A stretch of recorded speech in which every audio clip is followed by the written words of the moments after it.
Halo semuanya, selamat datang kembali di video analisa harian XAU USD bersama Amandana. Dan ini adalah analisa harian XAU USD pada hari ini tanggal 17 November 2025, hari Senin, yang dimana ini adalah minggu ketiga di bulan November 2025. Seperti biasa, jika kalian semua suka dengan videonya, jangan lupa like dulu videonya, subscribe bagi kalian subscribe, hidupkan lonceng, dan di-share ke yang lain. Oke, sebelum saya lanjut, saya mau kasih pengumuman dulu kalau semisalnya besok hari Selasa dan besoknya lagi di hari Rabu saya tidak sempat untuk mengisi analisa harian. Ya. Jadi segala pun ada pertanyaan silahkan langsung kalian tanyakan saja langsung di Discord ya. Entah itu kalian mau tanyakan di general, mau tanyakan tentang gold, mau tanyakan tentang forex, terserah lah ya. Yang penting untuk analisa harian di hari Selasa dan Rabu itu saya tidak bisa ngisi. Libur dulu karena di Bali lagi ada upacara galungan ya. Oke, untuk minggu ini bagaimana ya? Sebenarnya sih minggu ini bakal menjadi minggu yang agak padat, yang dimana untuk pertama kalinya kita akan melihat yang namanya data NFP bakal keluar ya. Di sini saya mau ngasih tahu dulu, ini kebetulan banget sih ya, saya di hari Rabu nggak sempat ngisi analisa, nggak sempat live juga. Ternyata di hari Rabu kita bakal mendapatkan data NFP itu ya, itulah ya. Jadi di sini kemarin ya, setelah kita melihat yang namanya US government itu open ya, akhirnya kita melihat yang namanya data NFP yang bakal keluar, yang dimana data NFP-nya di sini adalah data NFP untuk bulan, sebentar mana dia ya, untuk NFP ini di bulan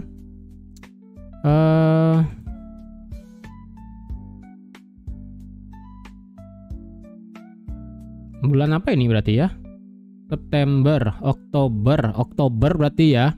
Berarti ini adalah NFP di bulan Oktober ya, berarti ya, ini NFP di bulan Oktober, kemudian unemployment rate juga nanti di bulan Oktober karena terakhir kan September ya. Jadi di hari Kamis tanggal 20 November jam setengah 10 WITA atau enggak jam setengah 9 WIB kita akan ada yang namanya data NFP. Yang dimana data ini sebenarnya sudah sudah dikumpulkan sama pihak US BLS ya, Biro Labor Statistik, yang dimana di sini diperkirakan sebelumnya adalah tanggal 3 Oktober keluarnya, ternyata dimajuin menjadi tanggal katanya bakal keluar 20 November. Ntar. Oh, ini employment ya, ini employment ya. Diperkirakan tanggal 3, tapi keluarnya adalah tanggal 20 ya. Berarti ini nanti hari Kamis. Hari Kamis lagi. Hari apa? Kamis. Ya, salah. Terkira hari Rabu. Hari Kamis, berarti ya hari Kamis kita ada NFP. Berarti hari Kamis bisa lah ya. Saya bisa ngisi berarti hari Kamis ya. Berarti kita ya Selasa sama Rabu saya kan libur ya, nggak sempat ngisi. Berarti hari Kamis kita ada NFP. Saya agak bingung ini ngelihat tanggalnya karena lagi sibuk soalnya ya. Ternyata hari Kamis NFP-nya, jadi sebelum NFP kita bisa analisa berbareng, atau enggak kita bisa live dulu sebelum NFP nanti di hari Kamis. Oke? Sisanya sih nggak ada lagi sih untuk di minggu ini ya. Untuk minggu ini yang penting cuma NFP doang, yang dimana pertama kalinya kita akan melihat data NFP setelah US government shutdown 48 hari. Ini gila sih sebenarnya ya. Tapi semoga kita melihat data NFP-nya di sini belum keluar ya. Estimasi forecast-nya itu belum kelihatan. Jadi hati-hati aja nih ya. Kemungkinan kita bakal mengalami kejadian sideways biasanya sebelum NFP. Yaitu sekarang hari Senin, Selasa, Rabu kemungkinan sideways agak lebar. Baru hari Kamis kita akan melihat by data ini kemana arahnya. Jadi hati-hati ya. Untuk update dari segi fundamental sebenarnya tidak banyak yang bisa saya update. Sebenarnya untuk dari segi member FOMC ya, minggu lalu itu kan kita banyak banget ada member FOMC yang ngomong nih ya di akhir minggu ini. Ini ada 1, 2, 3 di hari Jumat ya kan. Ini juga banyak. Sebenarnya dengan member FOMC yang banyak ngomong minggu lalu itu agak campur sih sebenarnya, yang dimana ada yang menginginkan untuk cut rate, ada juga yang menginginkan untuk tidak ada pemotongan suku bunga. Alhasil untuk sekarang masalah prediksi untuk potong suku bunga nanti di bulan Desember itu menurun sekali ya. Dari yang sebelumnya itu adalah 47,8, previous peaknya 61,9. Sekarang hari ini ya, tanggal 17 November, hari Senin sekarang, ini probability-nya hanya sebesar 39,8. Berarti kemungkinan untuk di bulan Desember untuk sekarang adalah tingkat suku bunganya bakal tetap stay di 3,75 sampai 4. Nggak tahu deh nanti pada saat NFP keluar di hari Kamis itu bakal gimana ya. Jadi ini bisa aja berubah nanti nih. Ya. Tapi dengan beberapa member FOMC kemarin minggu lalu ngomong, ya, ada yang masalah pengen potong suku bunga, ada yang bilang masalah inflasi masih tinggi, yang dimana ini masih concern terhadap the Fed walaupun adanya shutdown dan sebagainya. September memang kemarin diperkirakan adalah potong suku bunga memang oke gitu kan. Cuman untuk masalah di Oktober memang potong suku bunga itu oke, tetapi untuk di bulan Desember katanya ini tidak wajib atau tidak begitu krusial lah bahasanya untuk potong suku bunga di bulan Desember. Nah, alhasil kalau kalian lihat juga kemarin gold dropnya lumayan parah ya. Ini lumayan parah kemarin dropnya nih, tembus sampai 4032. Ini epic sih ya, drop sampai 4032 ini luar biasa. Itu dari segi member FOMC. Kemudian beberapa tentang tarif dan sebagainya yang bisa saya update adalah untuk dari segi tarif yang bisa dikatakan adalah tarif masalah Swiss dengan Amerika itu sudah deal. Kemudian katanya bakal ada deal tambahan untuk Amerika dengan Cina, itu katanya bakal selesai.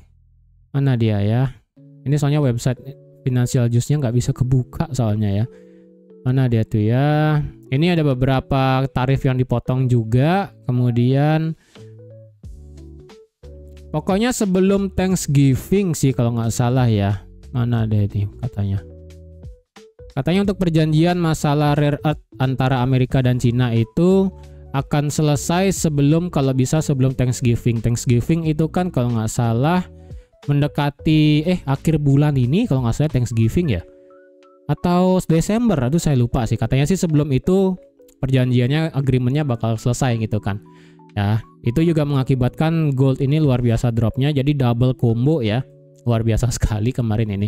Jadi kalau kalian ingat juga apa yang sudah saya bilang di minggu lalu di hari hari Selasa kalau nggak salah ya, atau hari Senin ya, kayak hari Selasa sih ya, yang dimana hari Senin, Selasa kita nge-buy, kemudian Rabu kalian bisa pikir-pikir, Kamis, Jumat kita bisa ambil sell. Ini sesuai sih ya. Senin kita bisa naik breakout buy, kemudian hari Selasa walaupun kena sideways dikit tapi intinya masih bisa nge-buy gitu kan.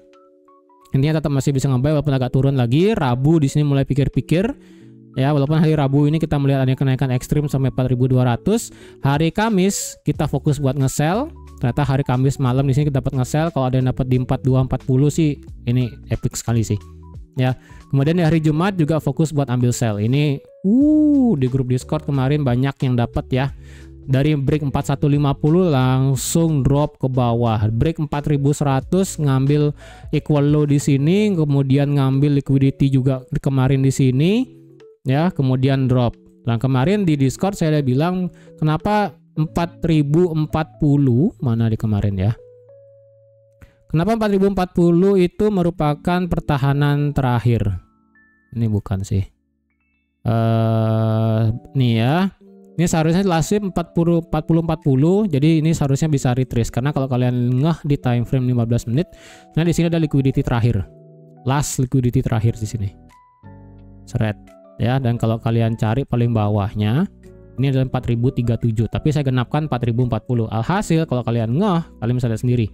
Ini kemarin belum di sweep ya, kemudian marketnya turun lagi sekali, kemudian baru dia terbang. Akhirnya ketika semua sudah sweep liquidity, tembus sudah habis semua, ada liquidity di bawah di sini, marketnya terbang ya. Walaupun di bawah sih masih ada ya. Ingat ini liquidity panjang banget nih, yang di bawah 4000 ya. Kedepannya jika marketnya memang drop ya, entah besok karena besok saya nggak bisa ngisi ya. Kalau di bawah 4000 ini bisa drop ke bawah nanti. Oke. Nah, sekarang bagaimana? Apakah kita bisa ambil sell atau kita ambil buy dan sebagainya? Ini kita lihat bersama sekarang ya. Saya hapus semua, saya buka time frame weekly dan kalian bisa ngeh kalau kemarin saya ada bilang kalau semisalnya jika marketnya itu bisa close di atas 23,6 Fibo. Ya, jika marketnya bisa close di atas 23,6 Fibo, saya prefer buat ambil ambil buy, kemungkinan kita bisa naik. Dan jika semisalnya kita melihat yang namanya market close di atas 4100 dan minimal di atas 4108, maka kita akan melihat yang namanya pola Morningstar ya, dan kemungkinan kita masih bisa melihat adanya kenaikan ke atas. Tetapi karena kalau kita melihat di sini marketnya itu tutup di bawah 4100 ya, tutup di bawah 4100, dan di sini kalau kalian ngeh sebenarnya rejectionnya itu secara weekly itu besar sekali. Total rejection yang diberikan oleh bearish itu ada sebesar sebentar, kok begini dia? Oh, salah gambar, sorry. Dari sini sampai sini adalah sebesar minus 3,88% atau sebesar 1647 pip. Sedangkan kekuatan bullishnya pada akhirnya itu hanya bertahan sejauh 2,04% atau hanya sebesar 800. Ini saya geser ya. Nah, ini perbandingannya ya. Nah, ini perbandingannya satu candle satu minggu kemarin. Ini bearishnya sebesar minus 3,88 atau 1647 pip, sedangkan bullishnya itu hanya sebesar 2,04% atau hanya sebesar 816 pip. Jadi secara dominan ini lebih besar adalah bearish sebenarnya. Tapi ini kalau dilihat bentukan bodinya itu masih body bullish. Jadi tidak untuk kemungkinan kita masih bisa ada yang kenaikan tipis. Untuk bisa lanjut drop lagi itu masih bisa. Ya. Berarti secara weekly otomatis kita sudah melihat yang namanya market itu respect untuk sekarang dari 38,2 Fibonacci weekly. Ya, otomatis karena dia akan berhenti sekali doji, kemudian marketnya terbang walaupun ini masih stay di bawah 23,6. Jadi bisa dibilang kita mendapatkan 38,2 Fibonacci weekly sebagai area true support ataupun valid support untuk sekarang. Dan kemarin saya udah bilang jika semisalnya kita bisa mengulang kejadian tahun 2020, yang dimana tahun 2020 itu adalah bentukannya hampir mirip ya, yang dimana marketnya itu respect 38,2 tetapi in the end dia itu tidak respect 38,2. Kalian bisa lihat di sini ketika dia berhenti di 38,2 dia kan close-nya di atas 38,2 ya, yang di sini tanggal 10 Agustus. Kemudian di sini juga berhenti di atas 38,2. Kemudian di minggu ketiga dia membuat kenaikan tapi dia tidak tutup di atas 23,6. Hampir mirip dengan kejadian minggu lalu. Ya, ini bentukan candlenya doang yang beda. Ya, candlenya doang yang beda. Tapi secara bentukan besaran dan juga jaraknya ini hampir mirip. Kemudian minggu setelahnya itu masih stay di atas 38,2 berapa nih ya? 1, 2, 3, 4, 5 minggu berturut-turut dia stay di atas 38,2 sebelum akhirnya dia break di bawah 38,2 dan in the end dia itu marketnya turun ke bawah. Jadi apakah bisa mengulang seperti tahun 2022? Bisa. Oleh karena itu untuk sekarang dari segi weekly market itu wajib yang namanya close di atas 38,2 secara weekly untuk bisa yang namanya mematahkan teori di tahun 2020 ya. Jadi otomatis jika kita bisa melihat yang namanya candle weekly tutup di atas 4130 selaku 23,6 Fibonacci weekly, kemungkinan kita bisa melihat yang namanya kenaikan yang berarti memutus kutukan lah bahasanya dari tahun 2020 ataupun teori yang sama di tahun 2020. Ya, tapi kalau ini masih bertahan di 38,2 dan nggak bisa naik-naik, ingat semakin kita melihat yang namanya suatu level resisten ataupun support itu dites, semakin lemah berarti area tersebut. Ya, valid iya, tapi strong sudah enggak. Ya, jadi harap di konsep masalah support resisten itu harap kalian dimengerti lagi. Ya, strong itu memang awalnya iya, tapi ketika strong itu kita melihat yang namanya rejectionnya kencang dan berhasil membuat kenaikan ataupun berhasil membuat penurunan tergantung kalian ngelihatnya itu support ataupun resisten, itu bisa dikatakan strong dan itu bisa dikatakan valid.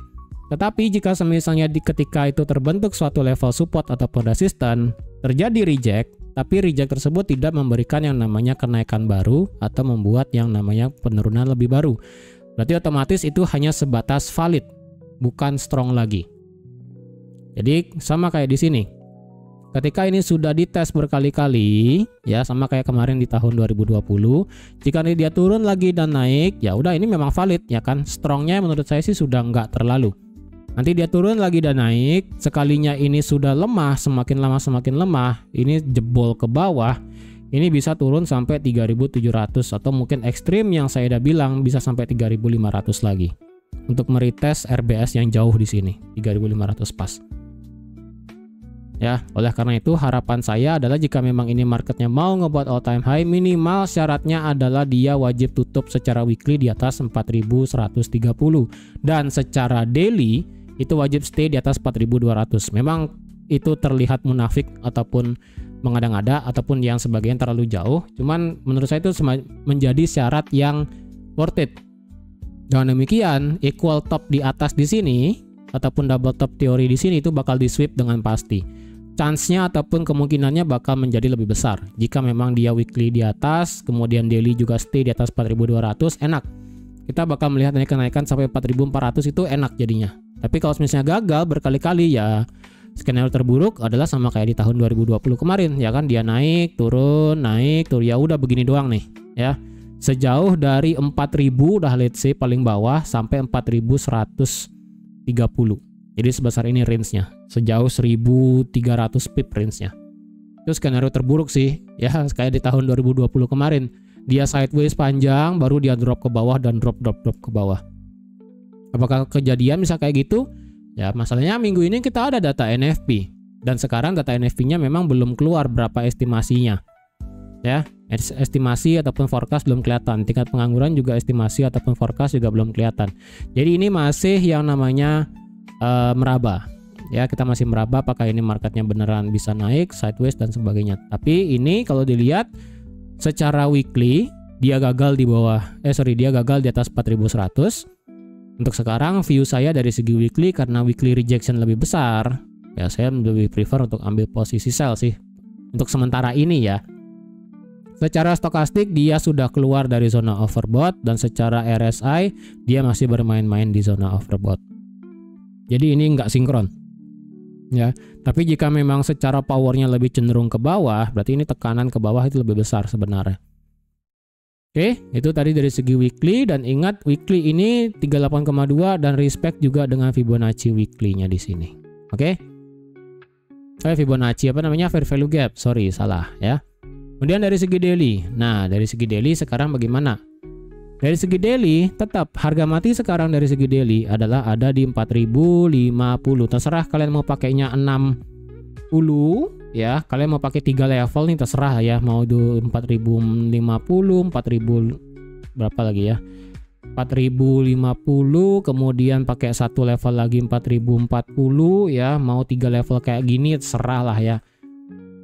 Nanti kalian mau klopkan sepanjang ini. Nah, sebesar ini ya terserah lah ya. Kalian mau pakai sebesar ini juga bebas. Tapi in the end ini adalah bakal menjadi penentu. Ya ingat ini mirip dengan yang di sini. Tapi ini kan beda. Ini masalahnya marketnya ketika dia break dan sekarang retest. Dan sekarang ini masih stay di tengah-tengah. Jadi semisalnya jika kalian ingin memastikan areanya ini mau break ke bawah atau enggak, kalian wajib tunggu. Ya. Ini wajib ditunggu ini nggak bisa yang namanya kalian ini bakal break ke bawah, ini bakal ini susah. Apalagi dengan adanya data NFP nanti di hari Kamis. Susah ini ya. Jadi untuk sekarang kepastiannya apakah dia bisa break ke bawah dan lanjut membuat yang namanya lower low baru seperti yang sudah saya bilang, yang dimana kemungkinan justru marketnya bisa membuat seperti ini secara weekly untuk membuat yang namanya wave ke berapa ya? Oh, saya lupa. Wave ke 3. Sebentar. Oh, sorry, wave keempat ya. Ini kan wave 3 nih di sini. Ini wave ketiga. Narasi sini ya. Ini wave 1, ini wave 2, ini wave 3 ya. Ini kan wave 3 udah jadi nih. Ya, wave 3 udah jadi karena marketnya udah turun. Jadi anggaplah dari wave 3 ya. Ini wave 3, kemudian ini bisa menjadi wave yang keempat. Wave keempat berarti kita bisa membuat teori yang namanya ABC. Atau nggak ABCD atau nggak XABC ya, bebas lah pokoknya yang dari sini ya tuh. XABCD pattern di sini. XABC. Nah, di sini ya kemungkinan. Tuh bisa kayak begini ya. Ntar kok begini. Itu contoh doang sih ya. Oh ini sih lebih tepatnya. Salah. ABCD. Nah mungkin kayak begini ya. ABCD mungkin bisa begini. Dengan demikian berarti wave 4 sudah selesai. Wave 4 selesai. Berarti nanti bisa melihat yang namanya wave kelima lari ke atas. Tapi itu wave kelima kan masih jauh ya. Jadi tetap ini penentuannya sekarang dari segi daily itu bisa kayak begini. Ya. Dan apakah daily kita melihat yang namanya secara structure itu bearish? Untuk sekarang sih belum. Ya. Untuk sekarang belum. Tapi yang pasti sekarang kita mendapatkan suatu resisten yang sudah dikatakan valid, yaitu ada di 4200 untuk sekarang dari segi daily. Ya. 4200 akan menjadi resisten valid untuk dari segi daily karena marketnya tidak berhasil tutup di atas sana. Kemudian untuk di bagian bawah, apakah 4100 bisa dikatakan valid? Untuk sekarang ini agak sulit dikatakan 4100 4100 dikatakan sebagai support yang valid. Mungkin ini hanya sebatas immediate aja ya. Untuk yang di bagian bawah mungkin saya lebih prefer ngelihatnya sebagai 4050. Tapi terserah kalian. Kayak tadi boleh ya 4060, 4050 atau 4040. Mau pakai ketiga itu juga boleh, ataupun paling ekstrim 4030 ya, sebesar 300 pip berarti dari start 4030 ya. Dari 4030 sampai 4060 nih udah bebas. Kalian mau sejauh ini resisten become supportnya juga boleh. Cuma saya pribadi sih nggak mau ribet. Saya pakai angka cantik aja ya. Angka cantik, angka kembar ya bebas lah. Saya pakainya 4050 aja biar nggak ribet ya. Berarti sekarang 4050 ini adalah dari segi daily ya. Supportnya, resistennya ada di 4200 dan berarti 4100 ini hanya sebatas apa ya? Immediate support aja sih. Kalau dilihat secara historinya, ini kan kemarin dia break, kemudian retest dan terbang 4200 dan sekarang dia itu turun di bawah 4100 dan dia sudah retest 4100. Berarti kemungkinan dia bisa lanjut turun lagi mungkin sampai 4050 lagi sekali. Tapi kalau dia break di bawah 4050 bagaimana nasibnya? Nah, kalau dia break di bawah 4050 berarti kemungkinannya adalah dia bisa untuk mengejar mana dikit saya kasih ya, bentar. Saya kasih support dulu deh yang di bawah ya. Untuk support bawah, wah ini untuk bagian bawah jujur ya. Ini sih saya nggak mau mengada-ngada, cuman kalau misalnya marketnya kenceng ke bawah nih, ini banyak banget ini liquidity 3887 equal low di 39 ini juga bisa kena, dan ini liquidity 3800 bisa kena. Cuman kalau dilihat ya ini mungkin agak berat sih. Ini aja lah ya, mungkin 39 berapa ya? Double bottom lah saya kasih ya. 3925 lah ya. 3925 sebagai supportnya sekarang. Ini berarti supportnya dari segi daily sekarang. Ya. Jika dia tembus 4050 kemungkinan dia akan lanjut turun mencapai support selanjutnya di 3925 ya. Tidak menutup kemungkinan sampai sini. Kalau dibilang apakah ini demand bisa dipakai, menurut saya sih ini demandnya nggak terlalu bagus sih. Mungkin time frame kecil bakal kelihatan, tapi untuk dari segi daily nggak bisa. Ya. Jadi kalau kita melihat adanya drop di bawah 4050 secara daily, kemungkinan dia bakal turun sampai 3925. Dan jika dia turun di bawah 3925, berarti secara weekly kita perlu melihat yang namanya close di bawah 38,2 yang tadi. Ya. Mungkin itu 3965. Wah, itu bisa beda cerita sih. Ya. Ini dari sudut pandang dari segi daily. Jika dia di bawah 4050 berarti ya udah ketemunya 3925. Di bawah itu ini 3800 sih bakal kena sih. Ya, ini masalahnya ini agak berbahaya nih. Ini nih. Nah, ini nih bakal menjadi target sih kalau misalnya kencang ke bawah nih. Ini di sweep, ini di sweep. Ke bawah nih bisa nih. Tapi itu nanti ya kan. Kalau ke atas bagaimana? Kalau semisalnya hari ini marketnya tutup di atas 4100 kayak begini, apakah saya bisa untuk ambil buy? Untuk sementara ini secara structure daily memang dia masih ngebuat yang namanya higher high dan sudah change of character. Ingat ya. Di sini. Ini adalah change of character dari segi time frame daily. Ya. Berarti secara daily marketnya sekarang berubah menjadi seperti ini. Dia ngebuat high, low, high, ya. Dia ngebuat higher high dan sekarang marketnya itu tertahan yang namanya combo maut yang kemarin sudah saya bilang. Ya, di sini ada inverse bullish fair value gap. Di sini ada yang namanya bullish fair value gap. Kemudian di sini ada yang namanya BTR. Nah, campur jadi satu semua tuh. Ya, pas marketnya kena sekitaran sini, marketnya mental naik. Nah, sekarang otomatis jika dia bisa respect area ini, apakah marketnya bakal lumayan naik? Untuk sekarang, jika sudut pandang kalian ngelihat ini adalah change of character daily, ya ini masih yang namanya kenaikan. Makanya saya bilang untuk dari segi daily, jika memang dia break di bawah 4050, kemungkinan ini kita bisa melihat yang namanya change of character dari segi time frame daily. Dari segi daily, change of character hanya akan terjadi jika ini marketnya break higher low-nya. Ya, higher low-nya secara daily itu ada di 3925 yang ada sekaligus supportnya yang paling bawah di sini. Tetapi tidak untuk kemungkinan dalam perjalanan untuk ngebreak yang namanya 3925, market itu bisa ngebuat yang namanya minor ataupun internal bearish structure yang namanya bisa seperti ini.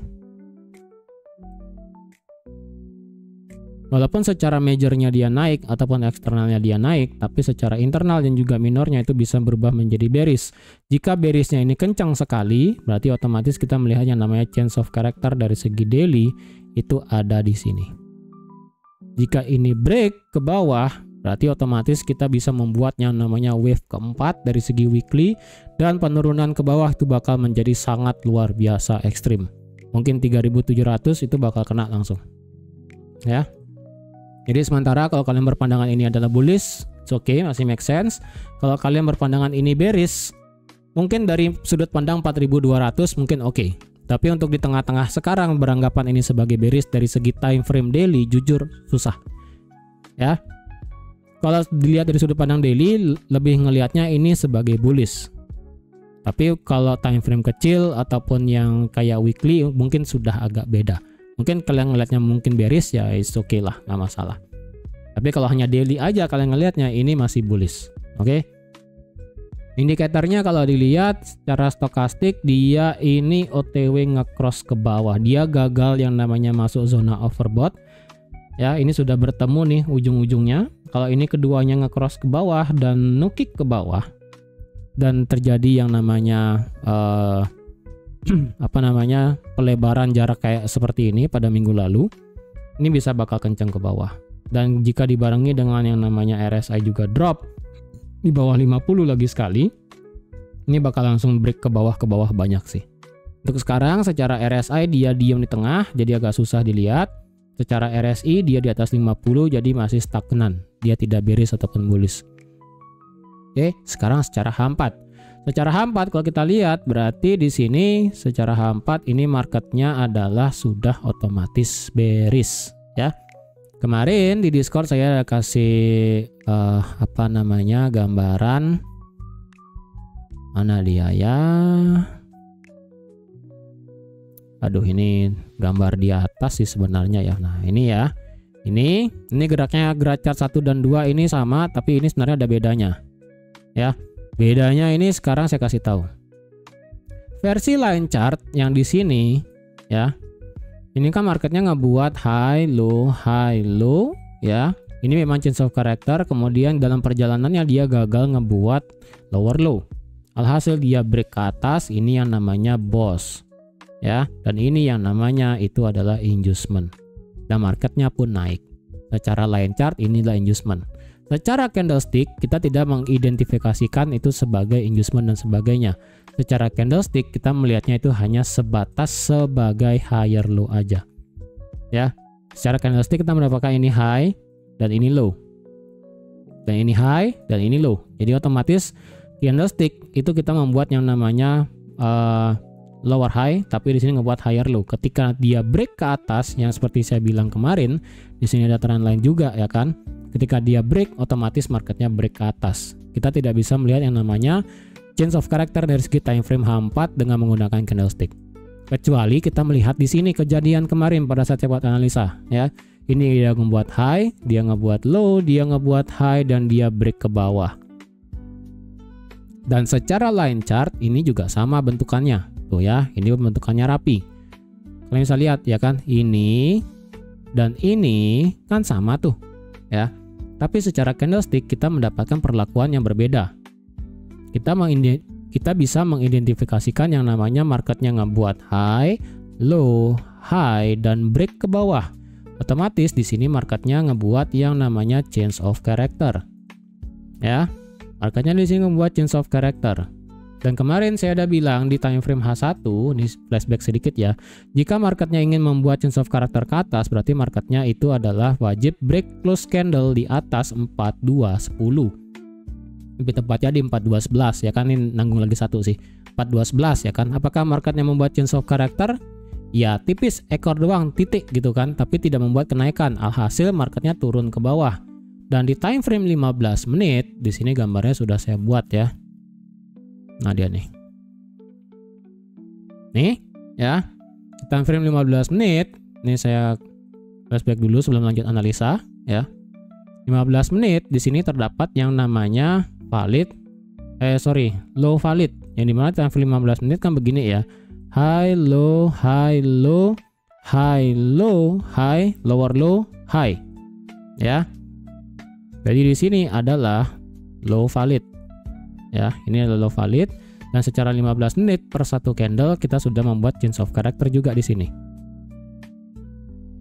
Ini high, ini low, ini high, change of character sesuai gambar yang sudah saya buat tadi ya. Di sini change of character, retest, boss, retest, boss, retest, boss sekaligus break break apa namanya low validnya, kemudian dia retest jauh untuk membuat inducement. Kemudian marketnya break di bawah 4150. Kalian bisa lihat ketika dia membuat inducement ke atas ya di sini. Nih. Kemudian marketnya turun di bawah 4150, retest sedikit, dia langsung ke bawah jauh sekali, nggak ada turun-turunnya. Ya, makanya kalian bisa lihat sekalinya dia break low valid di sini. Sekalinya dia break low valid, marketnya retrace untuk ngambil nafas, kemudian turun ke bawah nggak ada obat. Gila itu ya. Itu yang saya maksud, yang dimana combo mautnya itu di sini ya. Dia gagal change of character, dia change of character 15 menit, dia break low valid, dia boss, retest, kemudian langsung jauh ke bawah. Makanya di sini saya udah bilang teorinya begini.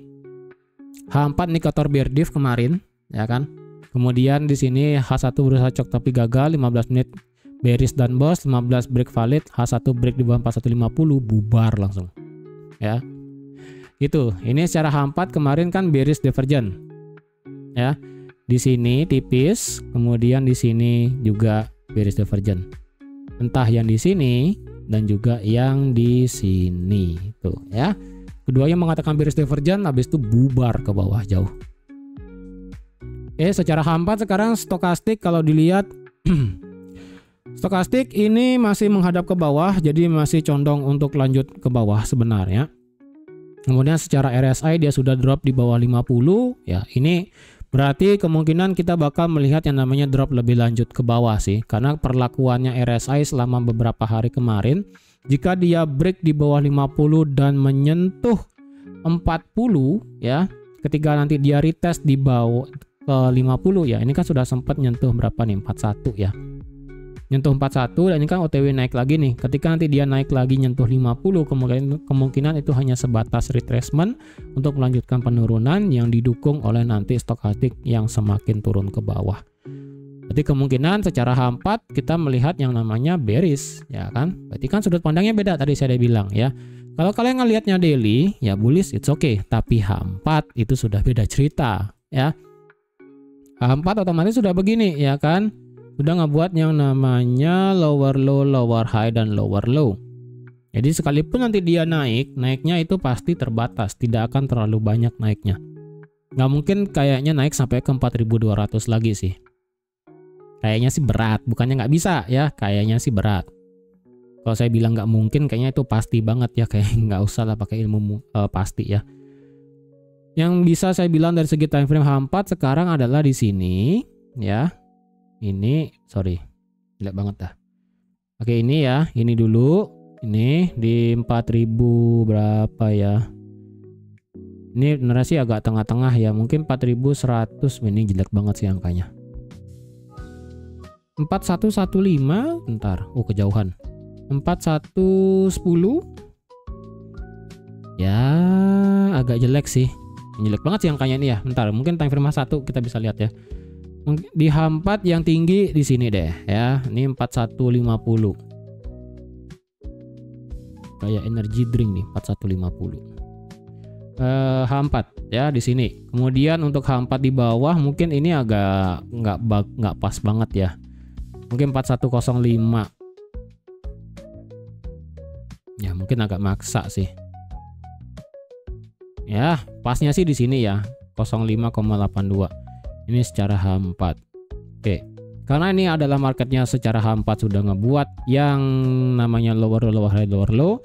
Berarti secara H4 kalian tinggal tarik Fibonacci aja dari sini sampai ke bawah.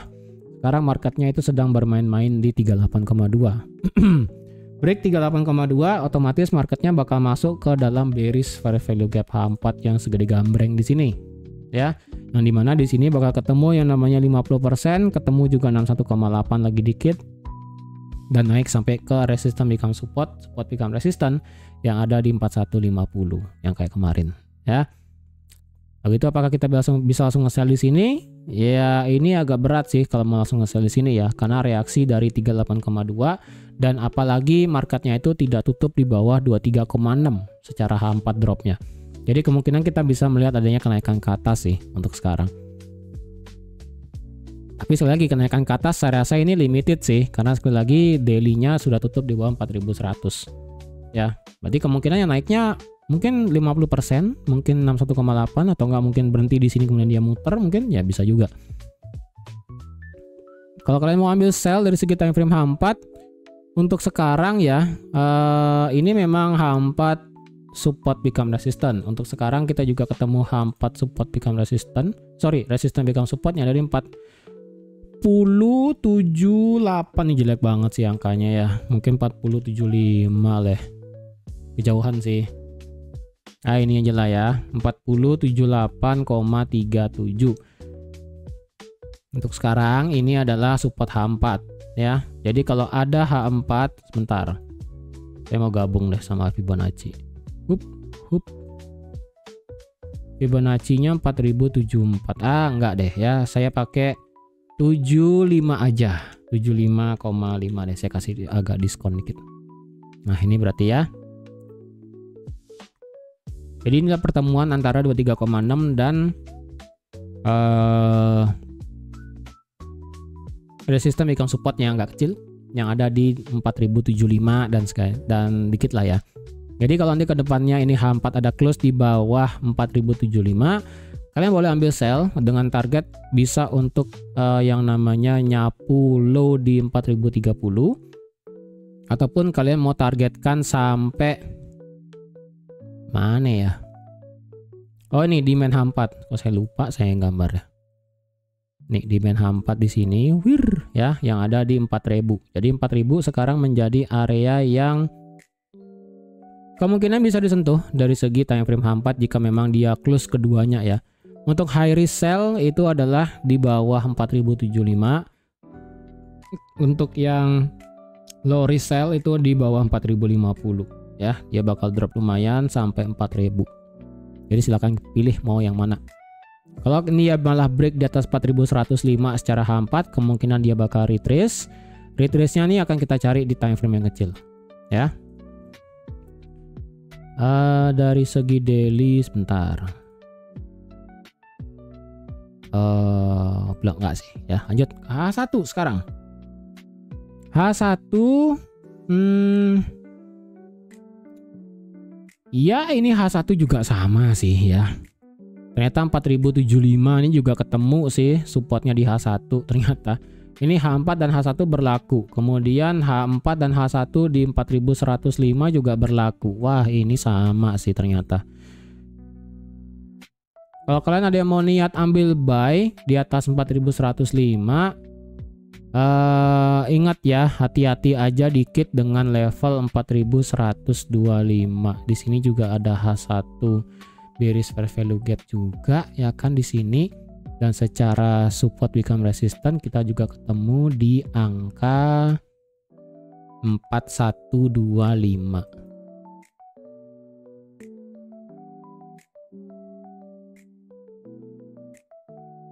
Ya ini aja sih. Kalau kalian yang mau ngambil buy di atas 4105 ya, targetnya maksimum sampai 4125 ya. Itu pun sudah agak jauh ya, 150 pip lebih.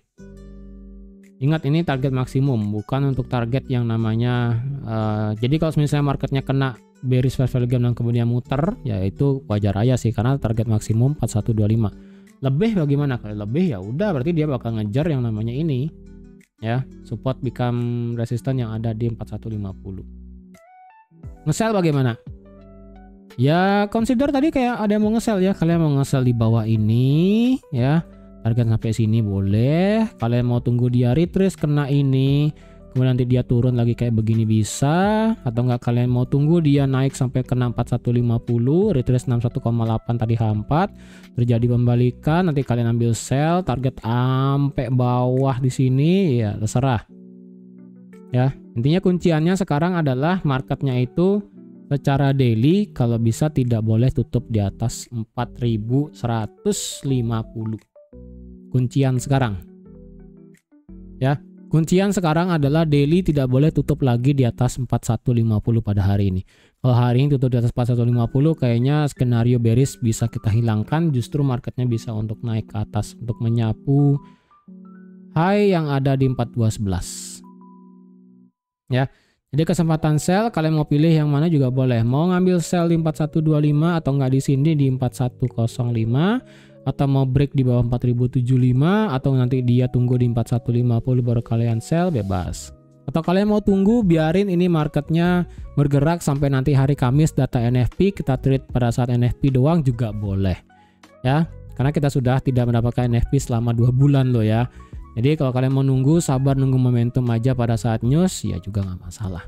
Tapi so far untuk sekarang yang bisa dilihat price actionnya belum kelihatan, karena sekali lagi secara fundamental dan teknikal ketika klop itu enak banget. Ketika teknikal dan fundamentalnya nggak klop, itu marketnya pusing setengah mati. Ya, kembali lagi yang saya ingatkan, kalau misalnya data fundamental dan kalender ekonominya itu cocok dengan teknikal, satu kali gerak itu gampang. Kalau misalnya data fundamental dan teknikalnya nggak cocok, itu sabet atas bawah sampai capek, bakal males kalian ngelihat chartnya, beneran nggak bohong ya. Jadi harapan saya sih nanti hari Kamis itu, menjelang hari Kamis ya, kita mendapatkan price action yang clear. Apakah semisalnya dia benar retrace atau nggak, dia kemungkinan dia break ke bawah dan sebagainya, itu kita menunggu aja. Nih saya lupa ngasih tahu lagi satu. Nah ya, jadi saya rasa sekian dulu ya untuk analisa XAUUSD pada hari ini dan termasuk pembekalan sampai hari Rabu ya. Jadi kalau misalnya marketnya break di atas 4150 ke atas, entah besok atau hari Rabu atau mungkin hari ini malah break langsung di atas 4150, mungkin saya akan infokan di Discord. Ya, kalau misalnya nggak ada dan nggak break di atas 4150, ya masih kayak begini sih skenarionya. Ya. Oke, jadi saya rasa sekian dulu untuk analisa XAUUSD pada hari ini. Terima kasih sudah nonton video sampai habis. Terima kasih juga sudah like, share, dan subscribe seperti biasa. Dan sekali lagi, kalau ada yang mau masuk ke Discord dengan diskon 2 bulan, silahkan langsung hubungi admin yang ada di chat di bawah ya. Link WA-nya ada di bawah. Oke, jadi sekian dulu untuk analisa XAUSD pada hari ini. Terima kasih semuanya dan sampai jumpa lagi di analisa harian XAUUSD hari Kamis, yang dimana itu adalah data NFP pertama kalinya setelah US government shutdown. Bye-bye.